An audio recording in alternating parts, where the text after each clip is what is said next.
ህዝብና ህዝቢ ናይ ህዝቢ ብህዝቢ ድልድል ቃና ታሪኽ ናይ ንሽቶ ዓቢ ኤሪሳት ኤሪሳት ድምፂ ውፅዓት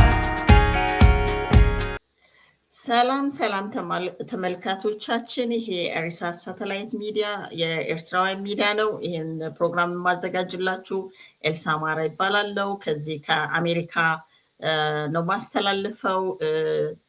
እንግዲህ ስላለው የኤርትራና የኢትዮጵያ ሁኔታ ከአቶ ዩሱፍ ያሲን ጋር ጊዜ ይኖረናል። እንድትከታተሉኝ እድሜን አቀርባለሁ። መልካም የመከታተል ጊዜ ይሆንልን። አቶ ዩሱፍ እንግዲህ እድሜን አክብረው ያሉትን እውቀት ለህዝባችን ኢትዮጵያ ኤርትራ ውስጥ ላለው አካፍላለሁ ብለው ስለመጡ በስም በተከታታዮች ስምና በኤልሳ ስም በኤሪሳት ሚዲያ ስም ደግሞ ምስጋናዬን አቀርባለሁ። እሺ፣ እኔም በጣም አመሰግናለሁ። እሺ፣ እንግዲህ እንደሚታወቀው በሰሞኑ እዚያ አካባቢያችን ማለት ነው የኢራን የአሜሪካ የእስራኤል ግጭት እንደታወቀ ሆነው እንግዲህ አሜሪካውያንና እስራኤላውያን ባልጠበቁት ሚዛን የህርሙዝ አካባቢ የሚባል ስትራቴጂካዊ ቦታ ኢራን በመዝጋቷ የዓለም ኢኮኖሚ ሼክ እንደሚያደርገው የውጊያውንም ሚዛን እንደሚቀይረው አድርጓል። እና እስኪ ዓለማችን በፖለቲካዊና በኢኮኖሚያዊ በስትራቴጂካዊ ቁልፍ ቦታዎች ነው የቆመችው። እነማን ናቸው እነዚህ ቁልፍ ቦታዎች? ልክ እንደ ህርሙዝ ያሉ እስኪ እነማን ናቸው ትላላችሁ? ስንት ናቸው በዓለማችን ላይ ያሉት? መልካም ኤልሳ፣ በአንደኛ ደረጃ እንግዲህ አሁን አዲስ የሆነው ለብዙ ሰው ለእኛ ሰውም ይሁን ለሌላ አካባቢ ሰዎች ሁርሙዝ ተዘጋ፣ ሁርሙዝ ተከፈተ፣ እከፍታለሁ አሉ፣ እዘጋለሁ አሉ፣ እንደገና ተከፈተ፣ እንደገና ተዘጋ ሲባል ነው የምንሰማውና ምን ለማለት ነው ሲባል ነው እንግዲህ በመጀመሪያ ያ ግልጽ መሆን አለበት። እነዚህ በአጠቃላይ መተላለፊያዎች አሉ፣ የባህር መተላለፊያዎች። ከባህር መተላለፊያዎቹ በተለይ ደግሞ ይሄ በጣም ጠበብ ያሉና እንደ ወሽመጥ ሆኖ መርከቦቹ የሚተላለፉበት እንደ መተላለፊያ ነውና ሁርሙዝ የታወቀ ነው። አንዱና አሁን ኢራንና በኢራን ዘግታው እነዚህ ከዓለሙ ምናልባት እስከ 20% የሚሆን የነፍጥ የቤንዚንና የሌላው የሚወጣበት ቦታ ሆነዋል። በሌላ ከዚህ ብዙ እንደዚህ አይነቶች መጦች ቢኖሩም እስከ 90 ይሆናሉ ተብሎ ይገምታሉ በባህር ሰዎች። በተለይ ግን 10 ነው አሁን በጣም እንትን ከፍተኛ እውቅናና ከፍተኛ ኢምፖርታንስ ያለው። ይህንን ቾክ ፖይንት ይሉታል በአንድ አባባል። ቾክ ፖይንት ማለት እንደ ማነቂያ ነው። በዛ ካላለፉ ሌላ ማለፊያ የላቸውም ማለት ነው መርከቦች። 90% ከዓለም ንግድ ደግሞ የሚጓጓዘው በባህር ነው ተብለዋል። ይህ ሲሆን ደግሞ ይበልጥ ይሄ ምን ያህል ኢምፖርታንት እንደሆነ ያሳያል። አሁን በታየው መልኩ ይሄ በመዘጋቱ ነው እንግዲህ በአንድ በኩል አሜሪካና በአንድ በኩል አሜሪካና እስራኤል በአንድ በኩል የዚህ ወሽመጦች ብዙ በመሆናቸው ግን ዋናው በዓለም ደረጃ አሁን የሚታወቁት 10 ሆኖ በዚህ በሰሙነኛው ጉዳይ የታወቀው ሁርሙዝ ነው። ሁርሙዝ እንደተባለው በአንደኛ ደረጃ ይህንን ቤንዚንና ሌላ ከዚህ ከአረብ ዓለሙና ከኢራቅና ከኢራን የሚወጣው የነዳጅ የሚወጣበት መተላለፊያ ነው። ቾክ ፖይንት የሚባለው እንደ ማነቂያ ሆኖ ስለሚታይ ነው። ይህንን ማነቂያ ነው እንግዲህ እንትና ማን ነው ኢራን ይዛ እንደ አንድ መደራደሪያ ፖይንት አድርጋ የያዘችው። በሌላ በኩል ደግሞ የአሜሪካን ብቻ ሳይሆን የዓለሙን ግብይት፣ የዓለሙን ንግድ፣ የዓለሙን አጠቃላይ በዚህም ብቻ ሳይሆን በዛ በቤንዚኑ ምክንያት ሌላው እቃዎች ከፍተኛ ዋጋ የሚጨምሩበት እና ይሄ ደግሞ ከፍተኛ የሆነ የስትራቴጂያዊ ጥቅም ስለሰጣት ምን ያህል እንደምትጠቀምበት ነው የሚያሳየው። ሌሎች ደግሞ በየቦታው ያሉት በነ ቻይና በነ ምናምን እነ ማላካ ወዘተርፈ በዚህ ተነቃቅቶ ሊጠቀሙበት ይችላሉ ተብሎ እነዚህ ማነቂያ የሚባሉት ወይም ቾኪንግ ፖይንቶቹ ሌላው የተለያዩ ኃይሎች ይጠቀሙበታል ተብሎ እየተፈራ ነው። ይሄ ካልን እንግዲህ ወደኛም በኋላ እንመጣበት እንችላለን። እንደ አንድ ትልቅ ቾኪንግ ፖይንት ተደርጎ የሚታየው የቀይ ባህሩ ባብል መንደብ ነው። በአንድ በኩል ባብል መንደብ የዚህ የቀይ ባህሩ ማውጫ ላይ ሲሆን፣ ከላይ ደግሞ የቀይ ባህሩ መግቢያ በግብፅ በኩል ስዌዝ ካናል ነው። እነዚህ ሁለት ቾኪንግ ፖይንትስ ባንላቸው እንኳን መግቢያና ማውጫ በእኛ አካባቢ ኢኳሊ ሊጠቀሙበት ይችላሉ ተብሎ ስለሚገመት በቅርብ ጊዜ ያው የኢትዮጵያ ጠቅላይ ሚኒስትር አብይ አህመድ እኛም ቀይ ባህር እንከፍታለን በሚሉበት ጊዜ ምናልባት ይህንን የባብል መንደብ ቾኪንግ ፖይንቱን እንጠቀማለን ወይም እንዘጋዋለን ለማለት ፈልጎ እንደሆነ ነው በብዙ ሰዎች ዘንድ እንደ ጥያቄ እየቀረበ ያለው። ኤልሳ ባጭሩ ይሄ ያ አሁን ሰሞኑን ጀነራል ጻድቃን እንደ አንድ ካርታ መዘዋል ያሉት የአፋርን ሕዝብ ይዘን ቀይ ባህርን ኦን ለማድረግ እንችላለን የሚል ካርታ ነው መዘውት ያሉት። ይሄ አይነት አንደኛ ነገር ኦን ደ ግራውንድ ማለት ፋክት ኦን ደ ግራውንድ ሊሆን ይችላል የሚል ጥያቄ መመለስ አለበት። ሁለተኛ ከሆነም ራሱ ሰላም ይሰጠናል ወይ?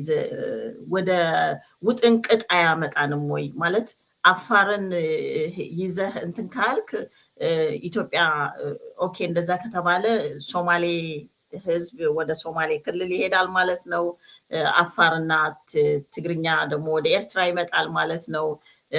እነዚህ ጋምቤላውን ወደ ደቡብ ሱዳን ይሄዳሉ ማለት ነው። ውጥንቅጥ ውስጥ አያስገባንም ወይ? እንደዚህ አይነት ንግግርስ ለኢትዮጵያ የቆጡን አውርድ ብላስ የብብቷን ጣለች አይሆንባትም ወይ? ስለዚህ እስኪ ምን ትላለህ? ይሄ እንደዚህ አይነት የጀነራል ጻድቃን ንግግር ሊሆን ይችላል ወይ? ፋክት ኦን ደ ግራውንድ እስኪ እንግዲህ ይሄ ኢትዮጵያ ባህር በር አክሴስ ባህር በር ያስፈልጋታል የሚለው ጥያቄ በጠቅላይ ሚኒስትሩ ከቀረበ አንድ 4-5 ዓመት ይመስለኛል። እሱ በስልጣን ያለው 8 ዓመት ውስጥ ነው። ስለሱ ብዙ ነገር ተወርተዋል። ይሄ ኢሹ በምን መልክ ነው የመጣው?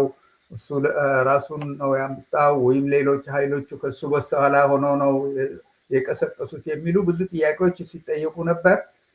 በአጠቃላይ መልኩ ግን አሁን ጀነራል ጻድቃን አሳች ጉዳይ ሳይሆን ይሄ የአፋር ካርት የተባለውን የመምዘዝ ጉዳይ የነበረ ያለ ነው። ያን ጊዜ በደርግ ጊዜም ቢሆን ስለዚህ አሰብ ራስ ገዝ ሲሰጥ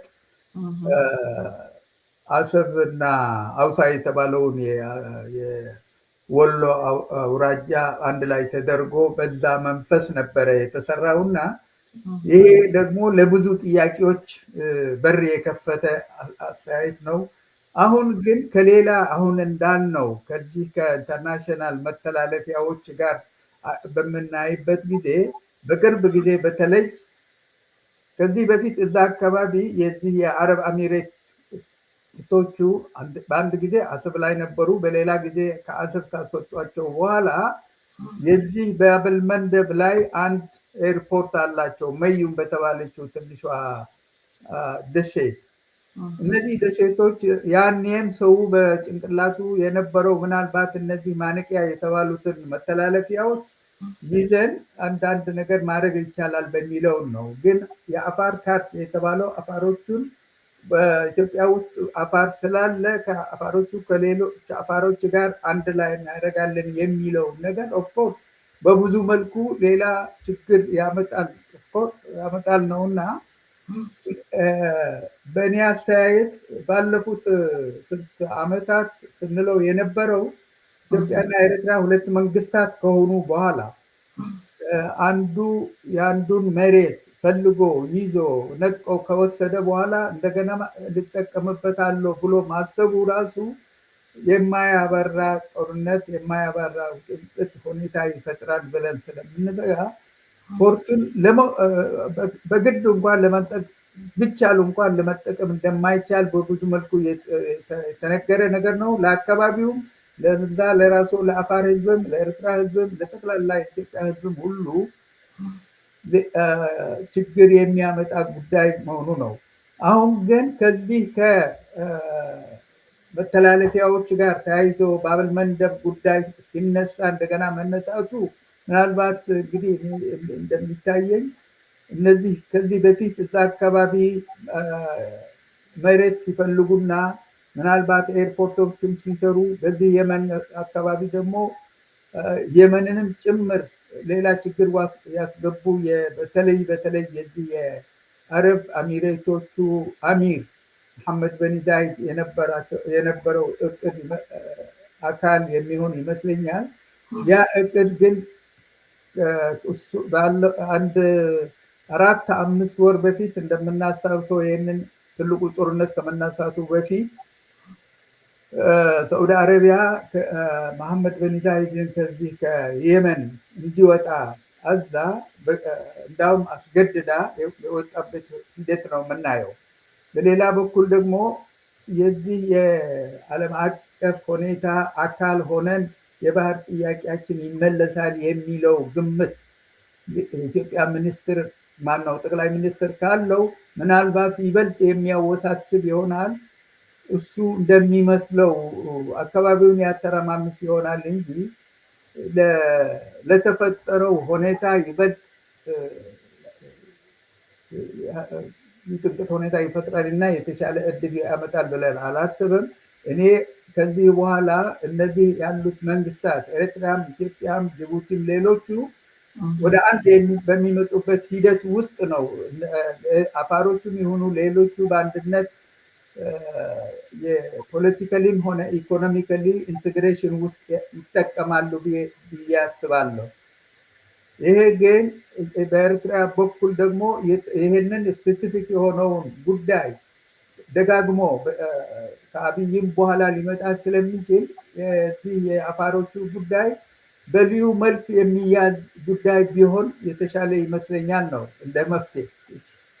ያ በፒስ ነው እንጂ እንደዚህ በሚያስቡት በኃይል ሊሆን አይችልም ነው አባባለ። አንተ አሁን እንደ የኤርትራ አፋር ተወላጅ እንደመሆንህ መጠን ሁለት ዝሆኖች ሲጣሉ እንግዲህ ሳር ይረገጣል ነው የሚባለው።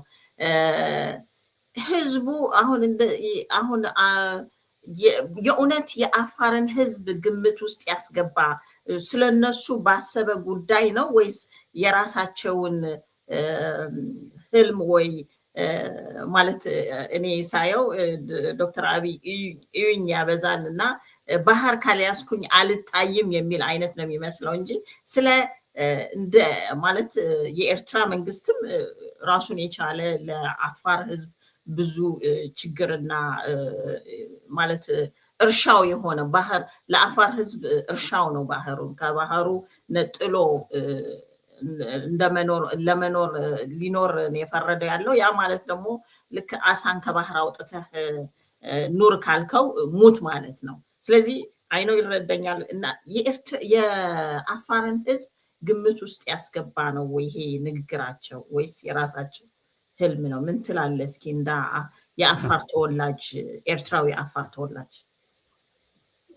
ይሄ ነው እንግዲህ አንዱ ትልቁ ችግርና ይሄንን አሁን ልክ እንዳልሽው ይሄ በዚህ በቀይ ባህር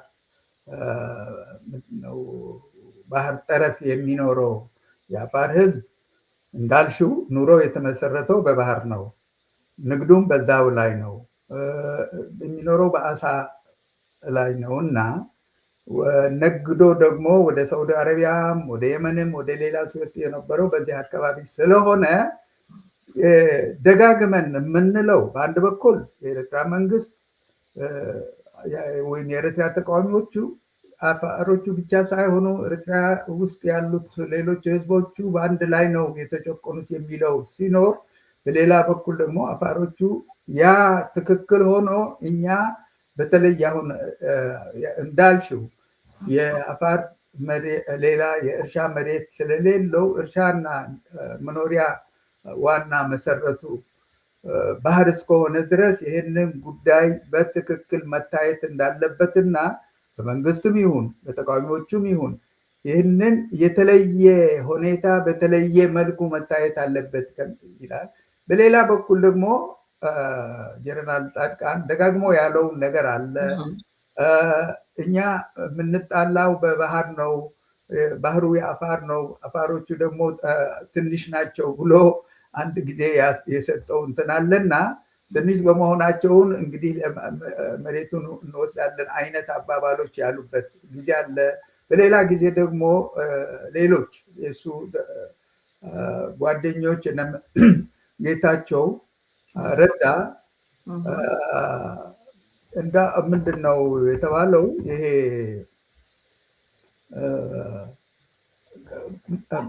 የአፋር ማን ነበረ እና ለማንኛውም እኔ ይመስለኛል ይሄ ጉዳይ በአንድ በኩል እንትን መፍትሄ ማግኘት ያለበት ይመስለኛል፣ በኤርትራም በኩልም ነው። በሌላ በኩል ደግሞ እኔ አሁን ደጋግሜ የምለው ከዚህ በኋላ ይህንን መሬት አንዱ ወስዶ ከአንዱ ነጥቆ ሊጠቀምበታል እላለሁ ብሎ በሚያስብበት ጊዜ የሚጎዳው የአፋር እዛ መሬት ላይ ያለው የኛው የአፋር ህዝብ ብቻ ሳይሆን አንደኛ ይህንን በግድ የተወሰደው መሬት መጠቀም ይቻላል ወይ ነው? አይቻልም ነው። ከተቻለም ደግሞ ለዚህ አሁን ልክ በዚህ ባየነው መሰረት በዚህ በባበል መንደብና በባህር መተላለፊያዎች የሚመጣው ችግር ላየነው ለዚህ ለሁርሙዝ ለተባለው መተላለፊያ እንደታየው እንደ ማነቂያ የሆነና ይበልጥ ችግር ይፈጥራል። ይሄ በዚህ በቅርብ ጊዜ ደግሞ እንደገና እዛ አካባቢ ያሉት አናሳ መንግስታት ሳይሆኑ ትልቁ መንግስት እኔ ነኝ በሚልበት ጊዜ ይበልጥ ሌላ ችግር ይፈጥራል እንጂ የተሻለ እድል ለአካባቢው ህዝብም ይሁን ለዛ ለቀይ ባህር ጠረፍ አካባቢ ለሆኑት 8 መንግስታት ይመስለኛል። እነዛ ደግሞ ይህንን የአካባቢው ሴኩሪቲ እኛና ሲኪዩር እናደርጋለን እስካሉ ድረስ ሲኪዩር ማድረግ የሚችሉትን አሳይተዋልና እኔ አደገኛ የሆነ አድቨንቸር ወይም ጀብደኝነት ይመስለኛል ነው። ያ እንዳሉት ቃሉ ራሱ ጀነራል ጻድቃን እንቀማቸው ነው የሚለው። እንቀማቸው እንግዲህ ቃል በቃል ደግሞ ልጆች እያለን ቀማኝ እንላለን ማለት ያንተ ያልሆነ ንብረት መቀማት ነው ማለት ቃል በቃል እንቀማቸው ነው የሚለው። አንፎርቹኔትሊ በጣም ያሳዝናል። ከአንድ በእድሜም የህይወት ተሞክሮም እንትን ያሉ ማለት ነው። ይሄ የትግራይ ሁኔታ ላይ ያለ ደግሞ እዛ በረሃ ላይ ያለ ደግሞ እኛ የኤርትራን ሶቨርኒቲ እናከብረዋለን የኤርትራን ህዝብ ምርጫ ይሉ ነበረ። አሁን ደግሞ በሌላ ካርታ ደግሞ ሲመጡ ስለዚህ ስለነሱ ስለራሳቸው እንጂ ህዝብን ግምት ያስገባ አይመስለኝም ማለት ነው። እስኪ ዶክተር አብይ በቅርብ ጊዜ እንደተናገሩት ኢትዮጵያ ባህር በር ሳይኖራት ጸጥታዊ ኢኮኖሚም በቃ ማነቆ ሆኖብናል ብለው ነው የሚናገሩት። እንደሚታወቀው ግን በመለስ ጊዜ ነው ኢትዮጵያ ባህር ባልነበረባት ጊዜ ነው የኢትዮጵያ ኢኮኖሚ በጣም ቆንጆ ሁኔታ ላይ እድገት አሳይቶ የነበረው። ይሄ እንዴት ታየዋል? ይሄንን ሌላ ደግሞ የባህርን ጸጥታ ህዝብ ብዛት ስላለህ ብቻ በአንድ ፋክተር ህዝብ ብዛት ስላለህ የባህሩን ጸጥታ መጠበቅ ትችላለህ ወይ? አሁን የባህር ኃይል አቁመህ ኤክስፒሪየንስም ራሱ አለ የሚቻል ነገር ነው ወይ? እንደዛ አይነት ነገር በታሪኳስ ኢትዮጵያ አንድ እንትን አሳይሃለሁ እስኪ። በታሪኳም ኢትዮጵያ ይሄንን አብረን እናየዋለን። ይሄን እንደምታየው የእንትን ነው ማለት ነው፣ የኦቶማን ኢምፓየር ማለት የቱርክ ግዛት ነው። ይሄ ካርታ ብታይ ያለው ማለት ነው። ይሄ ግሪኑ ማለት ነው። እንደገናም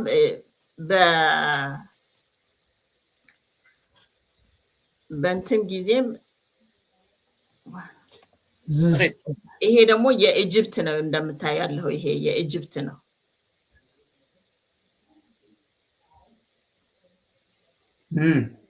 ያ ይሄን እንዳየኸው ካርታው የኢጅፕት፣ ከዛ በፊት ደግሞ የቱርክ፣ ከዛ በኋላ ኢታሊ ነው የምትቀጥለው፣ ከዛ በኋላ እንግሊዝ ነው የምቀጥለው። ኢትዮጵያ በታሪኳ ቀይ ባህር የቀይ ባህር ባለቤት ሆና ታውቃለች ወይ? ከየት የመጣ ነው ይሄ ንግግር? የእውነት ኢትዮጵያ የእውነት በኢኮኖሚ አለባህር አላድግም የሚል ጸጥታውንም እኛ ነን ህዝብ ብዛት ስላለን እናስከብራለን ማለት እውነት አለው ወይ? አሁን የባህር ኃይል አቁመህ ኤክስፒሪየንሱም እንዳልኩ ዘርዝሬ ያለው። እስኪ እዚህ ላይ ምን አስተያየት አለህ አንተ እንደ አንድ የአፋር ተወላጅ ኤርትራዊ? እንግዲህ እንደሚታወቀው የዛሬ 500-600 ዓመት በፊት ቱርኮቹ እዛ አካባቢ ሲመጡ በዚህ በካርታው እንዳሳየሽው ይህንን የባህር ጠረፍ መሬት እንደያዙ ግልጽ ነው። ይሄ በሚሆንበት ጊዜ እርግጠኛ ነኝ ቀጥታ ከማነው ኢትዮጵያ ነገስታት ወደ ባህሩ እንትን አልነበራቸውም ማለት ነው። ነገር ግን ክሌም የሚያደርጉት የዚህ የአክሱም የተባለው በተለይ የአዶሊስ የተባለው መሬት ወደብ አለ። አዶሊስ ማለት የዛሬው ዙላ አካባቢ የነበረ ይመስለኛል። እና ያ በአንድ በኩል አለ፣ በሌላ በኩል ደግሞ ራሳቸው በሌላ በኩል ማነው እዚህ ምንድን ነው በዛ ሐውልቱ ላይ በዛ በምጽዋ ላይ የነበረው የጃንሆይ ሐውልት ላይ ለመጀመሪያ ጊዜ በ1000 ዓመት ኢትዮጵያ ተመልሳ የቀይ ባህር እንትን ብላለች የሚል ጽሁፍ እንዳለ ነው አንድ ጸሐፊ የሚያሳዩት። ይሄ በጣም በጣም አሁንም አነጋጋሪ ጉዳይ ነው። አነጋጋሪ ጉዳይ በመሆኑ እሱ ሳይሆን ከዚህ በኋላ እነዚህ መንግስታት በአንድነት ወደ ኢኮኖሚክ ኢንቴግሬሽን የሚሄዱበት ሂደት ነው። ለአካባቢውም ለዚህ ለጠረፉ ላሉት ለአፋር ህዝብም ይሁን ለሌላው ይሄ ነው። ይሄ እስካልሆነ ድረስ የመነጣጥቁ አንዱ የአንዱን መሬት ከዚህ በፊት ደጋግመን የምናወራው ሌሎች ጉዳዮች ነበሩ። ለምሳሌ በዚህ ለ200-100 ምናምን ዓመት በላይ በዚህ በፈረንሳይና ማነው በጀርመን መሀል የነበረው ችግር አንዱን አልሳስ ሎሬን የተባለው መሬት አንዱን ሲወስድ ሌላው ደግሞ እንደገና ሲያነጥቀው የነበረው በዴንማርክና በጀርመን እንደዚህ የመሳሰሉትን ሂደቶች በምናይበት ጊዜ ያ ነገር እስከ መጨረሻ ድረስ እንኳን ሰው ሊያድግ ቀርቶ የጦርነት ውስጥ የሚያስገባ ጉዳይ በመሆኑ በአንደኛ ደረጃ ለዚህ ደግሞ የሚጎዳው እዛው አካባቢ ላለው አፋር ህዝብ ነው። ከዛ በተረፈ ግን አካባቢውን ህዝብ በሙሉ የሚበጠበጥ ውስጥ ነው የሚገባው። አሁን ደግነቱ የዚህ የበኒዛይድ የተባለው ሰውዬና የዚህ ባብል መንደብ አካባቢ ማነው ኤርፖርት መዩም በተባለችው ቦታ ኤርፖርት ፈጥሮ የነበረው ሰውዬ ዛሬ በዚህ በአሁኑ በአሜሪካና ኢራን ጦርነት ምክንያት የራሱን የሆነ ችግር ውስጥ ስለገባ ምናልባት እሱ ይህንን ጉዳይ እንደገና ላይነሳ ይችላል የሚል አለ። በሌላ በኩል ደግሞ ይህ አብይ አህመድ የተባለው ፕራይም ሚኒስተር አሁንም በዛ ባስያዙት መልክ ይህንን አደርጋለሁ ብሎ ካሰበ አካባቢውን ነው የሚያበጣብጠው እንጂ ባህር ተነጥቆ ኤርፖርት የተባለው ቦታ ላይ እቃ የሚራገፍበት እቃ የሚጫንበት ሂደት ተደርጎ ግብይት እንኳን አሁን እንዳየነው ያችን ሆርሙዝ በመያዟ ማነው ኢራን ከፍተኛ የሆነ ካርት ይዛ ያን ካርት ከእጇ ለማስጣል ነው ሙከራ እየተደረገ ያለው። ዘጋጅ ሲባል እንደገና እንደዛ ሊያስከፍቱ ነው፣ ዘጋጅ ሲባል እንደገና ሊያስከፍቱ ነው። ይህንን ሂደት ዛሬ የሚያሳየን ይህንን በጥንቃቄ መታየት ያለበትና በመንግስታትና በህዝቦች መካከል የተሻለ ኢኮኖሚክ ኢንቴግሬሽን ፖለቲካል መቀራረብ መፈጠር አለበት እንጂ በዚህ መልኩ መታየቱ ዋጋው በጣም እንትን ያስከፍላል።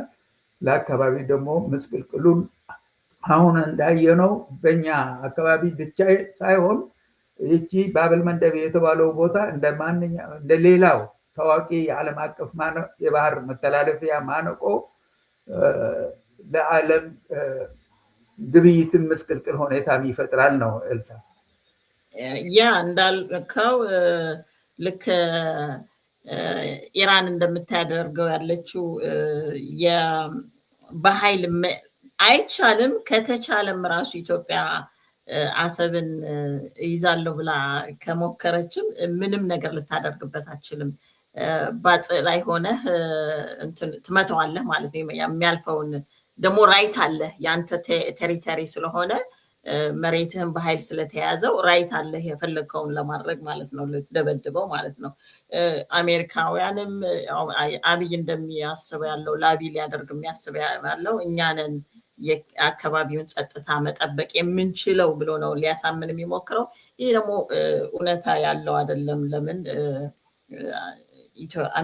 እስራኤልም አሜሪካም ማን ነው ያንን አካባቢ ሊጠብቅ የሚችለው በደንብ ያውቃሉ መሰለኝ። እንግዲህ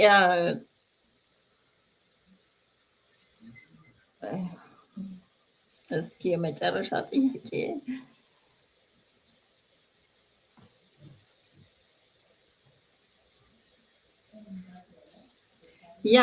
እስኪ አሁን ዶክተር አብይ ቀይ ባህርን ካልያዝኩኝ ምናምን የውስጣዊ ችግሩን ኢትዮጵያን ራሱ አንድ አድርጎ ኢትዮጵያ ውስጥ ያሉትን ህዝቦች አንድ አድርጎ ሊያስተዳድር ያልቻለ ቀይ ባህርን ጸጥታ እጠብቃለሁ ማለት የሚቻል አይደለም። ለምሳሌ በአሁኑ ጊዜ ማነው ይሄ ዘፋኙ ቴዲ አፍሮ ዳስጣል የሚል ዘፈን ዘፍኖ ማለት አገሪቷ ራሱ ውስጣዊ ችግራቸው በጣም መጥፎ ሁኔታ ላይ እንዳለ ነው የሚናገረው። እና ውስጣዊ ሁኔታ አሁን በቅርብ ጊዜ ራሱ ይሄ የማነ ቻርሊ የሚሉት ኢትዮጵያ ውስጣዊ ችግሯን ካቨር ለማድረግ ነው እንደዛ የምትለው ይላሉ ያሉት። እና እስኪ አቶ የሱፍ አንተስ ምን ትላለህ? ይሄ ኢትዮጵያ እንዳሁን አስቀድመህ እንደተነተንከው ሊሆን የሚችል ነገር አይደለም። ግን ይሄ ሊሆን የማይችለውን ነገር ለኢትዮጵያ ሕዝብ ባህር አስመልሳለሁ ዓለም ላይም እንደዚህ ያልሆነ ናሬቲቭ ሊፈጠር የሚፈልገው ያለው ስለምንድን ነው? እስኪ በአንተ ሳይድ ምን ትላለህ? እንግዲህ አብይ አህመድ በዚህ ወደ ስልጣን ከመጣ 8 ዓመቱ ነው። ይህንን 8 ዓመቱ ነው ከመጣ። ግን የባህር ጉዳይ ያነሳው ምናልባት እንግዲህ አንዳንዱ እንደሚሉት ከዚህ በኒ ዛይድ ከተባለው የዚህ የአረብ አሚሬቶቹ አሚር ጋር ከተዛመደ በኋላ እና የአሚሩ የዚህ በዛ አካባቢ ብቻ ሳይሆን በዓለም አቀፍ ደረጃ ወደቦቹን የመቆጣጠር ባህር መጠላለፊያዎቹን የመቆጣጠር ወደቦቹ ኦልሞስት በዚህ በዱባይ ፖርት በሚባለው ስር ብዙ ወደቦችን አጠቃሎ የመስተዳደር ሂደት ውስጥ ነው የገባው። ከአቅሙ በላይ ተንጠራርቶ አሁን የደረሰበት ምትና ውድቀት አይተናል። ይህን ሰውዬ ራሱ አሁን በዚህ በኢራን እና በእስራኤል ጦርነት ስናይ ኢራን የአሜሪካን ካምፕና ወታደሮች ያለበት ቦታ በሙሉ ስትመታ ከማንም በላይ የዚህ የአረብ አሚሬት እና በኒዛይደን መንግስት ነው ብዙ የተጎዳው። ይሄ ደግሞ በብዙ መልኩ ይሄ ሰው በብዙ አካባቢ አረቦች ዓለም የተጣላና በሱዳን፣ በሊቢያ፣ በሌላው በብዙ መልኩ ሀገሮችን ያገነጣጠለና ሊያገነጣጥል የፈለገ ሰው ነው ተብሎ የታየ ሰው ነው እና የእሱ እቅድ ኦልሞስት አሁን በምናይበት ጊዜ አሁን በተፈጠረው ሂደት ከዚህ በኋላ ያችን አገር ራሷ ተንሰራርጣ አንድ እንትን ትሆናለች ብሎ የሚገምት ሰው የለምና እኔ ይመስለኛል አብይ ከዚህ ሰውዬ ጋር በመያያዙ ከሆነ ይህንን ባህርን እኔ ይዘዋለሁ ከሚል ብሎ እነዚህ 8-9 የሚሆኑ የዚህ የቀይ ባህር ጠረፍ ሀገሮች በነገራችን ላይ አረብ አሚሬትም ቀይ ባህር ጠረፍ ሀገር አይደለችም። እዛ ውስጥ ያሉ 8 ሀገራት ኮሌክቲቭሊ የባህር ሴኩሪቲ የሚያስጠብቁበት የሌሎች ባህር የሌላቸው ባህር ላይ ጠረፍ የሌላቸው መንግስታት አክሴስ በሲ የሚያረጋግጡበት ሂደት በንግግር እና በስምምነት ኢንተርናሽናሊ ሊያስማሙበት የሚችል ቻንስ አለ ብዬ ገምታለሁ። ያን መታየት አለበት ነው ለእኛ ለአካባቢ ላለው ህዝብና ለሁሉም ይህ ነው አንዱ መፍትሄ እንጂ ይህንን ሌላ አድቨንቸር አሁን እንዳየነው አካባቢውን ይበጠብጣል፣ የዓለም አቀፍ ግብይትንም ሆነ ንግድን ያወካል፣ ብዙ ነገሮችን ያመሰቃቅላል። አጭሩ ያ እስኪ አሁን እንዳልከው መጨረሻ ላይ እኛ እንደ አቋቋማችን ራስም አሰብ የአፋር ህዝብ ኤርትራ ውስጥ አለ፣ ኢትዮጵያ ውስጥ አለ፣ ትግርኛ ተናጋሪ እንደዛ አለ። እንዲህ አይነት ነው ህዝቡ አቋቋሙ እና ወንድማማቾች ነን ለማለት ነው የምፈልግ ያለሁት እና እኛ ችግራችንን ለእኛ ጠረጴዛ ላይ ቁጭ ብለን ብንፈታው አይቻልም ወይ? አረቦችን አምጥተን እነሱ እየጠገቡ እንትኖች አምጥተን እኛ መልሰን ውጥንቅጥ ውስጥ የራሳችን ችግርና ድህነት አለን። እስኪ እንደ ህዝብ ባህሩን እንጠቀምበት በፒስ። አሁን አቶ ዩሱፍ ደጋግመህ እንደገለጥከው የሚሆን አይደለም። በሰላም በፒስ ግን ኢኮኖሚካሊ እንጠቀምበታለን የምትል ያለኸው እና እስኪ ለህዝቡ ለኢትዮጵያ ህዝብ ለኤርትራ ህዝብ አንደኛ ነገር ደግሞ ይሄ ኢትዮጵያውያን የማይገባቸው ሁልጊዜ የኤርትራን ቴሪቶሪ የሆነ ባህር ሲሉ ኤርትራ ውስጥ ያለው ዲክታተር ደግሞ ይህን እንደ አድቫንቴጅ ነው የሚጠቀምበት። ይኸው ባህርህን ሊወስዱበት ነው፣ እንዲህ ሊያደርጉ ነው፣ እንዲህ እንዳያደርጉ እያለ እሱ ስልጣን ላይ ለመቀጠል ነው የሚጠቀምበት እና እስኪ ምን ሜሴጅ ታስተላልፋለህ አቶ ዩሱፍ?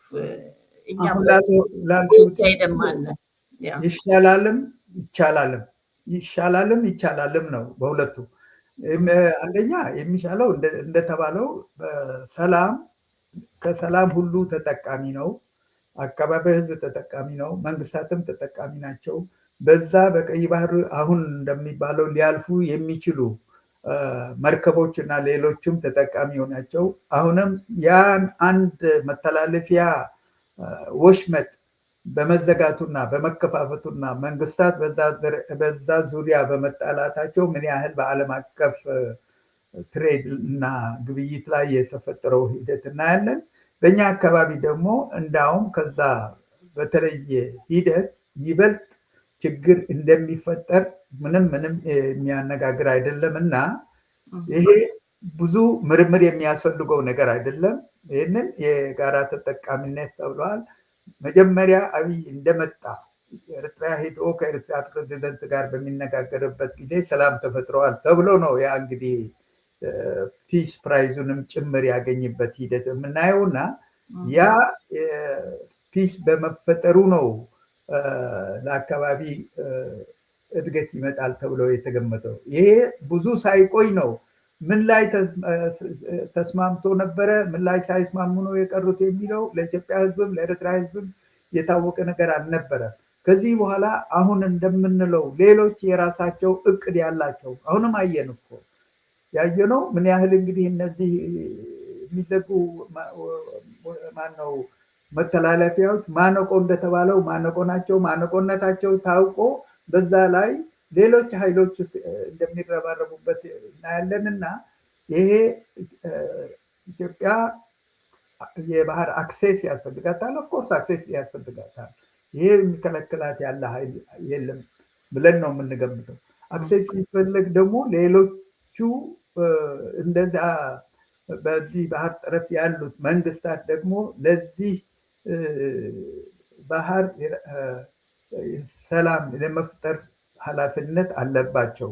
ይህንን ኮሌክቲቭሊ ማድረግ እንችላለን ባዮች እስከሆኑ ድረስ ይህንን ኮሌክቲቭሊ ማድረግ ከዚህ ሰሞኑ ከተፈጠረው ከሆርሙዝ ዝጋ ክፈት የሚባለው ውዝግብ ውስጥ ስንገባ እኛም እንደዛ አይነት ውዝግብ ገብተን አጠቃላይ ችግር እንዳይፈጠር ልክ እንዳልሽው ያሰጋል። ስለዚህ ነው የኢትዮጵያ ሕዝብም የኤርትራ ሕዝብም ደጋግመን ያለነው ደግሞ ኤርትራ ሕዝብ እና የኢትዮጵያ ሕዝብ እንደሌላው ጎረቤት አገር ብቻ ሳይሆን ከዛም በላይ ነው። ራሳቸው መንግስታት ያሉበት ሂደት እስካለ ድረስ ይህንን ተማምኖ ነው እንግዲህ በዚች በተፈጠረው ሂደት ውስጥ ገብተን ሌላ ማነው ፈልቅቀን ምናምን እናወጣለን በሚለው ፈሊጥ ውስጥ ገብቶ የባሰ ችግር ለአካባቢ ለኤርትራም ለኢትዮጵያም ይፈጥራል እንጂ በሰላም ኖሮ አንዱ የአንዱን የሌለውን ነገር መጠቀም ወደ መቻሉ መሄድ ይቻላልም። መደረግ ያለበት እሱ ነው። በአጭሩ ደጋግመን የምንለው ነው። ያ እንዳልከው እኛ ወንድማማቾች አሁን ለምሳሌ አንተ ኢሮፓ ነው የምትቀመጠው። እኔ ኢሮፓ የዛሬ 2 ዓመትም ሄጄ ነበረ። ኖርዌይ ሄደህ ወደ ሾደን ስትሄድ ጀስት 2 ሀገር ዝም ብለህ ነው የምትገባው። 2 ሀገር መሆናቸውም ራሱ ከዚህ ነው ቦርደሩ ይሉሃል እንጂ የማይታወቅ ደረጃ ነው የሚደርሰው። እና ፒስ ካደረግን ፒሱ መጥቶ ራሱ ኤርትራውያን ኢትዮጵያ ባህሩን መጠቀም አለባት ብለን ራሱ አንድ ንብረትን ሴል ስታደርግ አድቨርታይዝ ታደርጋለህ፣ ተጠቀሚበት። እኛ አትሊስት በቋንቋም እንግባባለን፣ በባህልም እንመሳሰላለን፣ በእኛ ተጠቀሚ ብለን እንደውም ራሱ አድቨርታይዝ አድርገን ነው እንደምትጠቀመው ማድረግ ያለብን። በተረፈ ግን ለራሳቸው ለስማቸው ለዝናቸው ሲሉ አንዳንዴ ጻድቃን አሁን በረሃ ላይ ያለ እኔ ኤርትራን ሰበርኔታ ያከብራለሁ ይላል፣ ወጣ ሲል ደግሞ ሌላ ማለት። ስለዚህ እንደ ህዝብ የራሳችንን ጥቅም አውቀን በፒስ የምንኖርበትን መንገድ ብናደርግ ነው የምትለው ያለው አቶ ዮሱፍ። ቆንጆ ነው። ሳልለው አለፈ አልጠየቅሽኝም ያልከው ነገር ካለ እኔ ጥያቄን ጨርሻለሁ፣ ጊዜ እሰጥሃለሁ። አይ በአጭሩ አሁን ያነሳሽው የዚህ የስዊድንና የዚህ የኖርዌይ ሀገር እንግዲህ እዚህ ነው የምንኖረው። እዚህ ስንኖር ያየነው ነገር ከዚህ በፊት ዛሬ ስንት ዓመት አንደኛ ኖርዌይ የዴንማርክ አካል እንደነበረ አንድ ላይ እንደነበሩ፣ ከዛ ስዊድንና ኖርዌይ አንድ ላይ እንደነበሩ በታሪካቸው ይናገራሉ። በመሀላቸው የነበረው ሁኔታ ሲነግሩ፣ ዛሬ ግን እንደ ቀልድ ነው ይህንን ጉዳይ የሚያወሩት።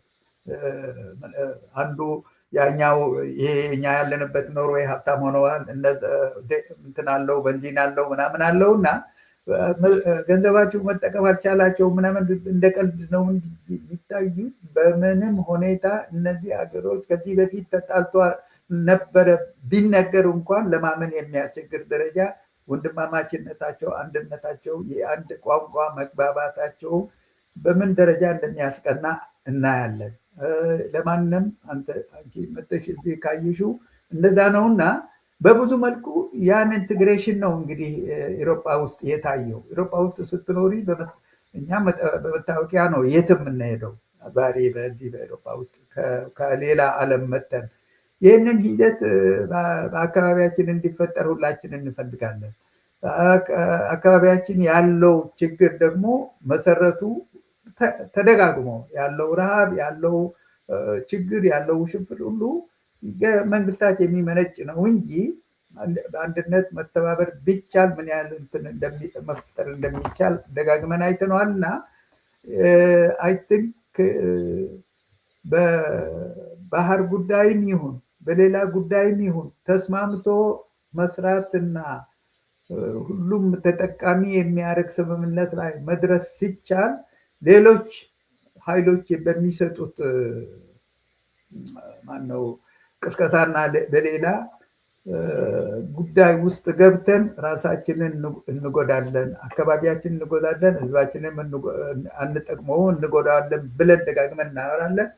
በተለይ ደግሞ ይሄንን የአፋር ካርት የተባለው ካርት ሌሎች መንግስታትም ደጋግሞ እንዳይጠቀሙ የኤርትራ ተቃዋሚዎችም ሆኖ ሌሎቹ ይህንን የተለየ ችግር እዛ አካባቢ ካለ በዚህ በባህር አጠቃቀም አካባቢ ያን በተለየ አይን መታየት እንዳለበት ነው ደጋግሜ ማሳስበው። አመሰግናለሁ። ያ እንዳልከው እኛ ማለት ሌላ ችግር ክሬኤት ባናደርግ ጥሩ ነው። ልክ ኦፍ ኮርስ ኢትዮጵያውያን ወንድሞቻችን ናቸው። እነሱ ባህሩን መጠቀም አለባቸው። እኔ ፕሬዚደንት ብትሆኝ ብባል በእውነት ነፃ ተጠቀሙበት ብዬ ፒስ ብናመጣ ነበረ። እና ኤኒዌይ ህዝቡ ነው ወሳኙ። የዚህ ድራማ ደግሞ ፓርቲሲፔት ባያደርግ ህዝቡ፣ የኢትዮጵያ ህዝብም የኤርትራ ህዝብም ጥሩ ነው።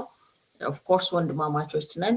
ሌላ ኢማራት ወይ ሌላ በቋንቋም በባህልም ከኛ ጋር ሊግባቡ የማይችሉ ረሃባችንን ምንድን ነው የሚባለው በትግርኛ አብ ከብዲ ጥሙይሲ የለን ማለት አንተ ጥጋብ ካለህ ረሃብን ልታቃት አትችልም፣ ሊገባህ አይችልም። ፈረንሳይ ውስጥ የንጉሷ ልጅ እንዳለችው ምን ሆነው ነው ርቧቸው ነው ለምን ኬክ አትሰጣቸውም አይነት ነው የሚልህ። እና አረቦችም ኢማራት የኛን ሁኔታ ሊገባቸው አይችልም፣ እኛ ነው የምናውቀውና ችግራችንን። ስለዚህ በሰላም አብረን እንደገና ተደጋጋሚ ውጊያ አሰብ የኛ ነው ባህሩ የኛ ነው እያልክ እንግዲህ ከኃይለ ሥላሴ ከደርግ በላይ በመለስ ጊዜም ከዛ በላይ እጥቅና ትጥቅ መነሳሳት የተደረገ የለም። ግን ምንም ዲፈረንት ሪዛልት አላገኘንም፣ አልተገኘም ማለት ነው። ስለዚህ አንድ አይነት ሚስቴክ እየሰራህ ዲፈረንት ሪዛልት አትጠብቅም። እና ያ በዚህ አጋጣሚ ፕሊስ ህዝባችንም ያለው ቁስል ያለው ችግር ያለው ረሃብ ኢናፍ ነው። እንደሱ አይነት ችግር ውስጥ ውጊያ ውስጥ ባንገባ ጥሩ ነው ብዬ ራሴ እኔም እንዳንድ ዜጋ ምክሬን እንትናላለሁ። አቶ ዩሱፍ ይሄ ጊዜህን ሰጥተህ ያለህን ሀብታም ኤክስፒሪየንስ ለኢትዮጵያም ለኤርትራም ህዝብ ሼር ስላደረግ በስም ተከታታዮቼ ልባዊ ምስጋናዬን አቀርባለሁ። የዛሬ ፕሮግራማችንን እዚህ ጋር ጨርሰናል። በሌላ አጋጣሚ በሌላ አርዕስት እንገናኛለን። ክቡራን ተከታታዮቼ ሼር፣ ላይክ፣ ሰብስክራይብ ማድረግ አግዙን። ሀሳባችን ለሁሉም እንዲዳረስ ማለት ነው። ቴንኪው። መልካም ጊዜ። ታንኪዩ። ካብ ህዝቢ ናብ ህዝቢ ናይ ህዝቢ ብህዝቢ ድልድል ቃና ታሪክ ናይ ንሽቶ ዓቢ